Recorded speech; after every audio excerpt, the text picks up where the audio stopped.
የአጋዚ ኦፕሬሽን የሴራ ግብር ትነግ ካመሰራረቱና ካፈጣጠሩ ጀምሮ በሴረኛ ወንበዴዎች ለሴራ የተፈጠረ ድርጅት መሆኑን ገና ከማለዳው ያስመሰከረ የተገንጣዮች ስብስብ ነው። ከሰው ኃይሉ ብንጀምር የባንዳ ልጆች ናቸው ነፃ አውጪ ሆነው የመጡት። በሁለቱ የጣሊያን ወረራዎች ወቅት ጣሊያንን በባንዳነት ያገለገሉ ልጆችና የልጅ ልጆች ናቸው ትነግን የመሰረቱት። ህዝባዊ ወያኔ ሓርነት ትግራይ ወይም የትግራይ ህዝብ ነፃ አውጪ ግንባር ትነግ ስያሜው ነፃነትና ዲሞክራሲን የሚያሳይ ቢመስልም ዓላማውና የሩቅ ግቡ የትግራይን ህዝብ በመያዣነት ተጠቅሞ ኢትዮጵያን መበታተን ነበር። የዚህ ሴራ ፊት አውራሪዎች ግብፅና ሻዕቢያ ናቸው። ትነግ የበኩር ልጃቸው ነው። ትነግ ባለፉት 27 ዓመታት በተግባር ያሳየን ይሄን እውነት ነው። ነገር ግን የኢትዮጵያና የኢትዮጵያውያን አምላክ ሀገራችንን ከሴራ ግብራቸው ጠብቆልን አሁን ድረስ ኢትዮጵያ ከሀገርነት ክብሯ ዝቅ ሳትል የስብዓት ልጆች ከሰጧት ችግሮቿ ጋር ለመቀጠል ችላለች።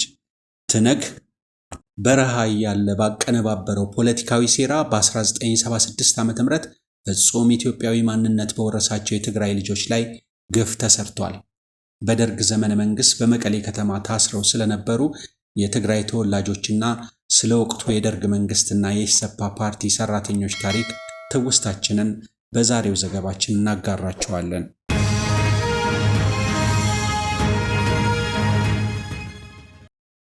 እንደሚታወቀው አፄ ኃይለ ሥላሴ ከስልጣን እንደተወገዱ አብዛኛው የትግራይ ህዝብ እንደሌላው የሀገሪቱ ዜጋ አብዮቱን በመደገፍ በተለያዩ የትግል መድረኮች በመሰለፍ ከፍተኛ መስዋዕትነት ከፍሏል። አብዛኛው የትግራይ ከተሞች ነዋሪዎችና የመንግስት ሰራተኛው ትነግን አይደግፉም ነበር። ስለ ትነግ አጀማመር ታሪክ እንደሚነግረን ውስን በጣት የሚቆጠሩ የፊውዳል ልጆች የጀመሩት ሴረኛ ድርጅት እንደሆነ ነው። ምንም የማያውቁ የትግራይን የገጠር እረኞች ስሜትን በሚቀሰቅሱ ዘፈኖችና ጭፈራ በማታለል ቁጥራቸው እያደገ ቢሄድም ከተሜውና ምሁሩ ክፍል ግን በቀላሉ ሊቀላቀላቸው አልወደደም። እርግጥ ነው በመጀመሪያ ምስረታቸው ውስን ምሁራን ነበሯቸው። በመቀጠልም ደርግ ባደረገው የቀይ ሽብር ጭፍጨፋ በፍርሃትና በስጋት ባላመኑበት ዓላማ ሳይወዱ ወደ በረሃ በኮበለሉ ወጣት ምሁራን ቁጥራቸው ሊጨምርላቸው ችሏል። እነዚህ የተማሩ ወጣቶች የትነግ የትግል ሂደቱ ስላላማራቸው ጥያቄና ሐሳብ ማቅረብ ጀመሩ። ቀስ በቀስ ለትነግ መሪዎች የራስ ምታት መሆናቸው መሰሪዎቹ የስብሃት ልጆች በአመራር ያሉ ተሰባስበው በአንድ ሐሳብ ተስማሙ። እኛ በምንፈልገው የፖለቲካ አቅጣጫ የማይመሩ በተለይ ስለ ኤርትራ መገንጠል አሜን ብለው የማይቀበሉ ላይ እርምጃ መውሰድ ማስወገድ አለብን ሲሉ ደመደሙ። ድርጅታችን በዚህ አግባብ መጥራት አለበት ሲሉ በንጹሃኑ የኢትዮጵያ ልጆች ላይ ከጀርባቸው ሴራ ጠነሰሱባቸው። ይህን አድርገን መቀጠል ካልቻልን ድርጅታችን አደጋ ውስጥ ይወድቃል በማለት ኢትዮጵያውያኑን እየመረጡ በየጉድጓዱ አስረው አጎሯቸው፣ አሰቃይተው ገደሏቸው። ይህን የግፍ እልቂት ያጤኑ ድርጅቱን እየጣሉ ለደርግ መንግስት እጃቸውን ሰጥተዋል። የኢትዮጵያ መንግስትም ከትነግ ኮብልለው የመጡትን ወጣቶች በክብር ተቀብሎ ተሐድሶ በመስጠት በሚመጥናቸው የሥራ ቦታ መደቧቸዋል። ለክፍለ ሀገር አውራጃዎችና ወረዳዎች ጭምር በአስተዳዳሪነት በከፍተኛ ሥራዎች ላይ ሾሟቸዋል። በወቅቱ ወዶ ገብ ተብለው ይጠሩ ነበር። ከበረሃ የመጡ እጅ የሰጡ የተባሉ ህዝቡም ጭምር ተንከባክቧቸዋል።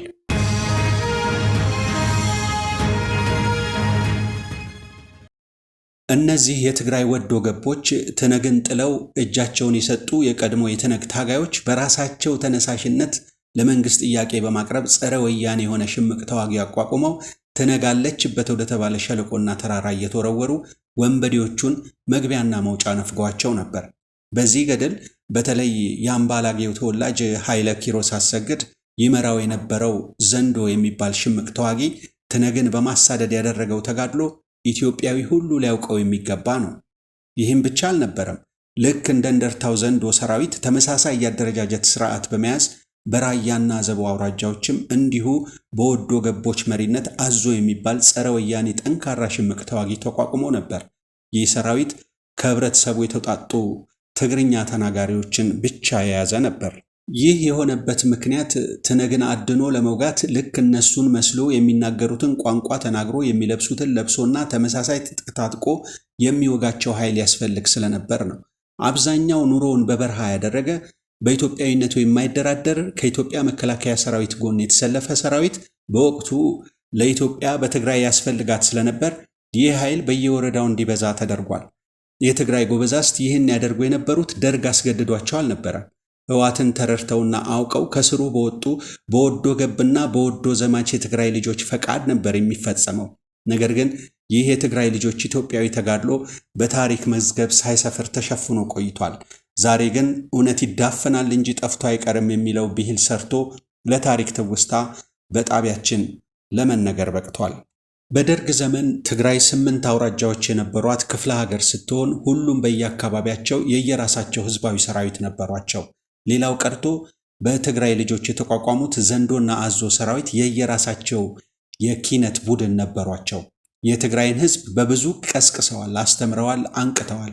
17 ዓመት ሙሉ የሰሜን ህዝብ ትነግን ለማጥፋት ያደረገው ያ ተጋድሎ አልተነገረለትም።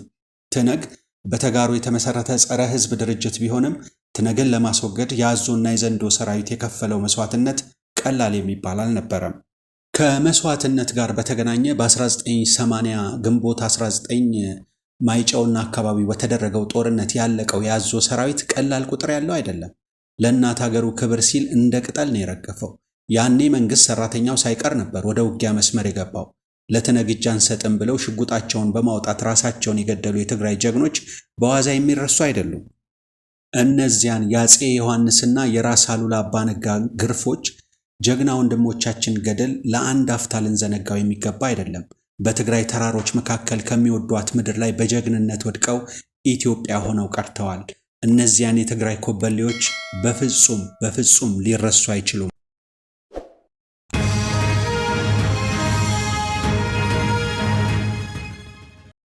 አሁን ወደ 1978 ዓ.ም አጋዚ ኦፕሬሽን ታሪክ ልውሰዳችሁ። ጽሑፌን ስጀምር አጋዚ ኦፕሬሽን የሴራ ግብር ነው ብዬ የተነሳሁት በምክንያት ነው። ትነግ በ1976 ዓ.ም ያሳሰራቸውን የትግራይ ልጆች ተመልሶ በሴራ ከእስር ቤት በ1978 ዓ.ም እንዲወጡ ያደረገበት ታሪክ ነው። ትነጋውያን ይህንን ሴራቸውን እንደ ገድል የተረኩልን ቢሆንም ሐቁ ግን ወዲህ ነው ያለው። አጋዚ ኦፕሬሽን ታሪክ ይቅር የማይለው የትነጌውን በድና ጥግ ማሳያ ነው። ታሪኩ እንዲህ ነው። 1976 ዓ.ም አካባቢ የህወሓት ሰራዊት በአባላቱ እየተከዳ ተዳክሞ ነበር። በረሃ ያለው ነባሩ ታጋይ ካልሆነ በተቀር ደርግን በመካድ ከመሃል ሀገር ወደ በረሃ የሚቀላቀል አልነበረም። የትነግን ያልተገባ አካሄድ የተገነዘቡ ታጋዮች ለደርግ መንግስት እጃቸውን በብዛት የሰጡበት ጊዜ ነበር። ይህ ሁኔታ ያስጨነቃቸው የህወሓት የበላይ አመራሮች በጉዳዩ መረበሽ ጀመሩ። ይህን ችግር ለማስወገድ ተወያዩ። በወቅቱ የትነግ የበላይ አመራር የነበረው ተክለ ሐዋዝ አንድ ትልቅ ሴራ ጠነሰሰ። ለትነግ የበላይ አመራሮችም አሳወቀ። በትግራይ ያለው የደርግ መሰረት እንዴት ሊፈርስ እንደሚችል የቀረበውን ሴራ ጓደኞቹ ካዳመጡ በኋላ ተጨማሪ የሴራ ማጠናከሪያ ሰጥተው ለተግባራዊነቱ ስራቸውን ጀመሩ።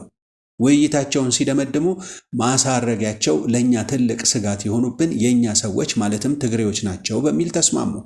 ለደርግ አድረው ሊያጠፉን ተደራጅተው እየሰሩ ይገኛሉ። ስለዚህ ከደርግ ጋር እንዲጣሉ ማድረግ አለብን ብለው ወሰኑ። ከደርግ ጋር ጠንካራ ግንኙነት ያላቸውንና በኢትዮጵያዊነታቸው የማይደራደሩ የትግራይን ጎበዛዝት ጥናት በማድረግ ለዩ። በተለይ በኢሰፓ በደህንነት በአስተዳደርና በህዝባውያን ድርጅቶች ኃላፊነት የነበራቸውን ተጋሩ በጥንቃቄ ለይተው አወቋቸው። እነዚህን አገር ወዳድ ጀግኖች የህወሓት አባል እንደሆኑ፣ የገንዘብ እርዳታ ለህወሓት እንደሚያደርጉ የሚያስረዳ የፈጠራ ሰነድ አዘጋጁባቸው። 3 የህወሓት ታጋዮች አክሱም ድረስ በመሄድ ተክላይ ሐዋዝ ለአባይ ፀሐዬ እንድናደርስ ይህን ሰነድ ሰጠን። እኛ ግን ህወሓት የሚባለው ድርጅት አካሄዱ ጸረ ህዝብ መሆኑን ስለተረዳን እጃችንን ለአብዮታዊ መንግስት በመስጠት ሰላማዊ ኑሮ ስለምንፈልግ ይህንን ሰነድ ይዘን መተናል ብላችሁ አክሱም ለሚገኙት የደርግ መንግስት የፖለቲካ ኃላፊዎችና የጦር አዛዦች ስጡ ተባሉ። በታዘዙት መሰረት ታጋዮቹ መልእክታቸውን የደርግ ከፍተኛ ባለስልጣናት እጅ አደረሱ። የደርግ ባለስልጣናት ሰነዱን ከፍተው ሲያዩት ከፍተኛ ምስጢር እንዳለው ተገነዘቡ። የሰነዱ ኮድ በባለሙያዎች እንዲጠና ተብሎ ከ3ቱ ወዶ ገብ ወንበዴዎች ጋር ወደ መቀሌ ተላከ።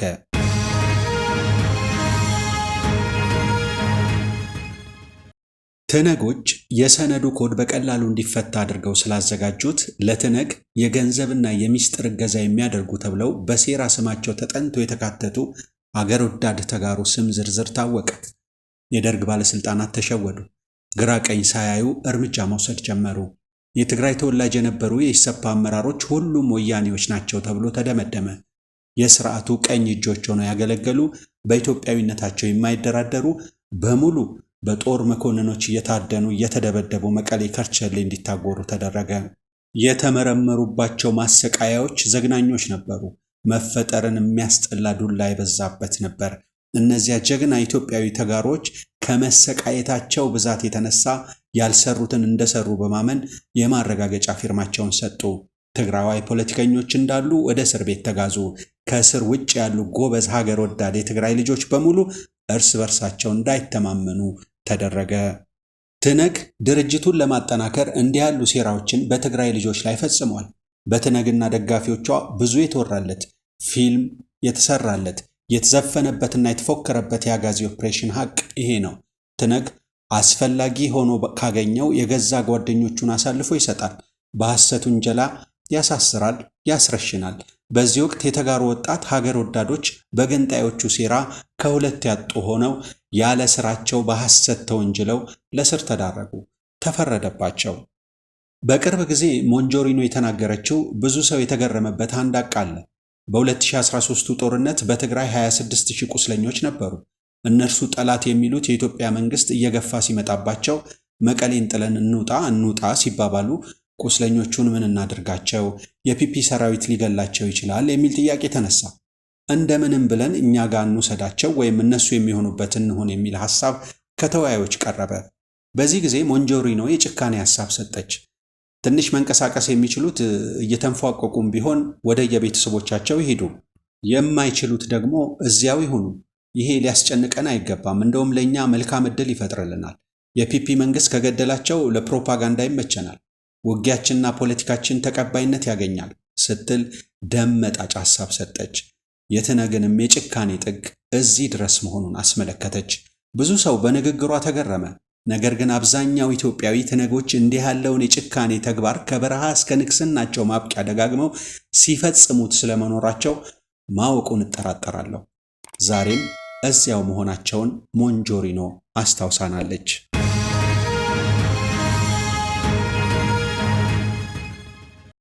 ዛሬ ታዲያ ትነጎች በትግራይ ሴቶች ተደፈሩ፣ ጄኖሳይድ ተፈጸመ ሲሉ ያደናቁሩናል። ይህን የሚያደርጉት የፖለቲካ ፍጆታ ለማግኘት ነው። በተቃራኒው ግን ለሰራዊታቸው የኢትዮጵያ መከላከያና የሻዕቢያ ሰራዊት ደንብ ልብስ አልብሰው የትግራይን ሕዝብ የጨፈጨፉትና የደፈሩት ራሳቸው ናቸው። የአጋዚ ኦፕሬሽንም የዚህ ገድላቸው አካል ነው። ደርግን ለማዳከም ብለው የትነግ አባላት ናቸው በሚል የሐሰት ሰነድ አዘጋጅተው በሰሩት የጭካኔ ድራማ በተሸወደ የደርግ አባላት ብዙ ኢትዮጵያዊ ጀግኖች ተሰውተዋል። አካላቸው ጎሏል። በርካታ ቤተሰብም በትግራይ ምድር ተበትኗል። ትዳሮች ፈርሰዋል። ሀገር ይመሩና ወያኔን አፈር ከደሜ ያስገቡ የነበሩ የትግራይ ልጆች ከትግሉ ወጥተዋል። በትግራይ ጎበዛዝት ላይ የሰሩትን ያንን ግፍ ረስተው ነፃ አውጪ መስለው አጋዚ ኦፕሬሽን የሚል ስያሜ የሰጡትን ሴራቸውን ከወኑ። መቀሌ ድረስ ዘልቀው በመግባት በሺህ የሚቆጠሩ እስረኞች ከእስር ቤት እንዲወጡ አደረጉ። በአጋዚ ኦፕሬሽን ከመላው ትግራይ በተለይ ከሽሬ አካባቢ ነፍስ አጥፍተው የታሰሩ የሕግ እስረኞች፣ ገዳዮችና ወንጀለኞች ሳይቀሩ እንዲለቀቁ አደረጉ። ያኔ የፈጸሙትን ይህንን ሴራ ማንም አያውቅም ነበር። ትነግ ደርግ ያሰረቻቸውን የህሊና እስረኞች ነፃ እንዲወጡ አደረገ ተብሎ በመላው ዓለም ተሞካሸ። ነገር ግን የህሊና እስረኝነታቸው የደርግ ሳይሆን የትነግ ሴራ ነበር። የተፈቱትም ከ2 ዓመት በፊት በግፍ የተጋዙ ብቻ ሳይሆኑ ሀገር ያስጨነቁ ወንጀለኞች ጭምር እንዲሆኑ ተደረገ። ዓለምን በሙሉ አታለው አባሎቻቸውን ማበራከቻ አድርገው አጋዚ ኦፕሬሽንን ለሴራ ግብራቸው ተጠቀሙበት። ከስር የወጡ እስረኞች ትነግ ስለነሱ ብሎ ከደደቢት በረሃ ተነስቶ መስዋዕትነት እንደከፈለላቸው አድርገው ነበር የተረዱት። ትናንት በኢትዮጵያዊነታቸው ለኢትዮጵያ አንድነት ሲዋደቁ የነበሩ ምርጥ የኢትዮጵያ ልጆች ደርግን ለመበቀል ወስነው ትነግን ተቀላቀሉ። እናት ሀገራቸውን መውጋት ጀመሩ። እስከ ጀነራልነት ማዕረግም በወንብድናው ሜዳ ደረሱ። ያኔ ህወሓት ብዙ የተማረ ኃይል አገኘች። ዘግይቶ ግን ብዙዎች በአጋዚ ኦፕሬሽን የተፈጸመባቸው የትነግ መሰሪ ተንኮል ስለገባቸው መሳሪያቸውን እየጣሉ ወደ ሱዳን ተሰደዱ። አሜሪካ፣ ካናዳና አውስትራሊያ ገብተው ሰላማዊ ህይወት እየኖሩ ይገኛሉ። ጊዜ የማያጋልጠው የለምና የዚያን ዘመን የትነግ መሪዎች እርስ በርሳቸው ሲጣሉ አብረው የሰሩትን ሴራ በአደባባይ እየነገሩን ይገኛሉ። የትነግን ጉድ ለማጠቃለል ትነግ የሴራ አባት ነው። በትግራይ ምድር ያልሰራው ሴራ የለም። አጋዚ ኦፕሬሽን እያሉ ፊልም የሰሩበት፣ የሚፎክሩበት፣ የሚሸልሉበትና የሚዘፍኑበት ታሪካቸው እንዲህ ያለ ሴራቸውን በተጋሩ ውድ ኢትዮጵያዊ ልጆች ላይ ፈጸሙበት ነው። የሕግ ታራሚ ወንጀለኞችን ያስለቀቁበት፣ ራሳቸው በ1976 አሳስረዋቸው በ1978 ያስፈቷቸውን ከሀገራቸው የነጠሉበትና ገንጣዮች እንዲሆኑ ያሴሩበት ነው። የትነግ ታሪክ ተጀምሮ አሁን እስከደረሰበት በክፋትና በጥፋት ሴራ ተሟሽቶ የበሰለ ነው። እውነት ግን ትዳፈን ይሆናል እንጂ ጠርታ መውጣቱ አይቀርም። በዚህ መንገድ የትነግ ሴራዎች እየተገለጡ ሲመጡ ትነግን ሆ ብሎ ተነስቶ ከምድረ ገጽ የሚያጠፋው ተጋሩ ራሱ ይሆናል። የአጋዚ ኦፕሬሽን የሴራ ግብር ባጭሩ ይህንን ይመስላል። ቤታችን ሚዲያ ትውልድ ይንቃ እያለች የዛሬ ዘገባዋን በዚህ ፈጽማለች። ገጻችንን ሰብስክራይብ፣ ላይክ፣ ሼር እና ኮሜንት ማድረጋችሁን አትርሱ።